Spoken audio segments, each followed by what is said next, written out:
Hello everyone, यो भिडियो चाहिँ के अरे क्लास 12 को लागि हो। मेरो साथीहरू अब क्लास 12 मा पढ्ने जो पनि हुनुहुन्छ उहाँहरूको लागि हो हैन। यो टिचरहरू चाहिँ हामीमाथि चाहिँ कति बित्ति खेलवाड गर्नुभएको छ। हामीलाई खेलाउन जस्तै सोच्नु भएको छ कि घरि एक्जाम 11 बाट हुन्छ, घरि पोस्टपोन हुन्छ, घरि एक्जाम 11 बाट हुन्छ, घरि पोस्टपोन हुन्छ भन्दा भन्दै 11 गतेबाट भएन कमसेकम। ल ठीक छ, तर अब 21 गतेबाट पनि भएन भने चाहिँ हामी विद्यार्थीहरूले पनि एउटा आन्दोलन सुरु गर्नुपर्छ क्या। तर नारा चाहिँ के भनेर पो लाउने अचम्ममा छु म।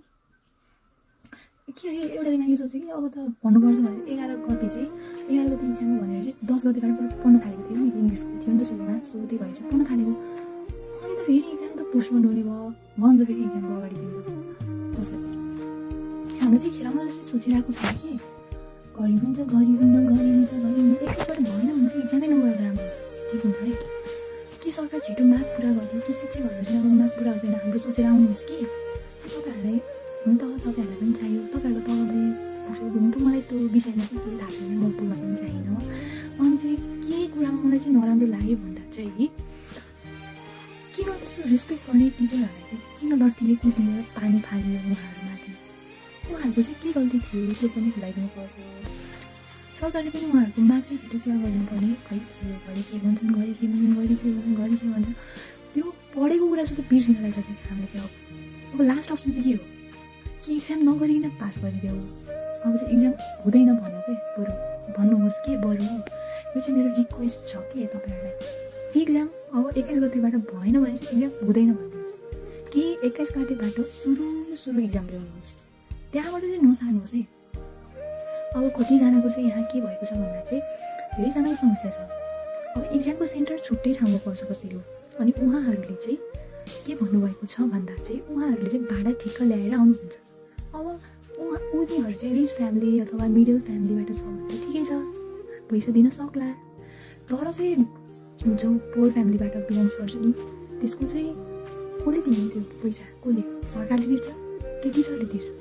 त्यो चाहिँ जिम्मा ल्याउनु पऱ्यो नि त कि इक्जाम समयमै गराउनु पऱ्यो कि चाहिँ त्यो जिम्मा ल्याउनु पऱ्यो सरकार अथवा टिचरहरूले कि इक्जाम समयमै गराउनु पऱ्यो कि हुँदैन भनेर समाचार पठाइदिनु पऱ्यो।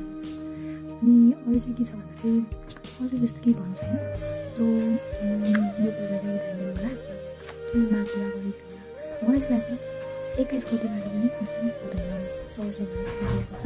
किनभने चाहिँ हिजोको त्यो घटनाले चाहिँ समथिङ 64 जना टिचरहरू चाहिँ घाइते भएको छ अरे। त्यो लट्ठीले पिट्ने अनि त्यसपछि पानीको त्यो फुकाएर खै पानी पिलेको त्यो राम्रो थाहा छैन मलाई। मैले चाहिँ न्युजमा देखेको थिएँ, सत्यता के हो त्यो चाहिँ मलाई जानकारी छैन, त्यही भएर त्यो विषयमा चाहिँ भन्दिनँ।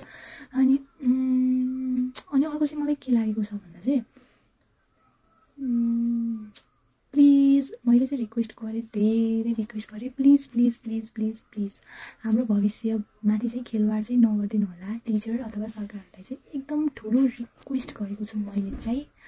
अनि हामीले 8 क्लासमा चाहिँ कोरोना ब्याच भनेर घोषित गरियो, त्यति बेला हामीले इक्जाम दिएनौँ। अनि अहिले पनि इक्जाम नदिएपछि चाहिँ के हुन्छ भन्दा चाहिँ यिनीहरू त आन्दोलनको ब्याज हो, त्यत्तिकै स्कुलले हालिदिएको अरे भनेर रेपुटेसन चाहिँ छुट्टै हुन्छ कि आफूले गरे जस्तो हुँदैन। आफू कतिको ट्यालेन्ट छ भनेर डिटर्माइन गर्न सकिँदैन। So that's it for today. यो भिडियो चाहिँ तपाईँहरूलाई कस्तो लाग्यो? अनि नराम्रो कुराहरूलाई चाहिँ इलिमिनेट गरिदिनु होला, मतलब हटाइदिनु होला। अनि राम्रो कुरा छ भने चाहिँ कमेन्टमा भनिदिनु होला। So guys thank you for watching this video. I hope this video is useful for you or not. तपाईँहरूले चाहिँ मेरो सल्लाह सुझावहरू चाहिँ कस्तो लाग्यो? अब ठिकै छ जस्तो लाग्यो पनि हेरिदिनु भएकोमा थ्याङ्क यू।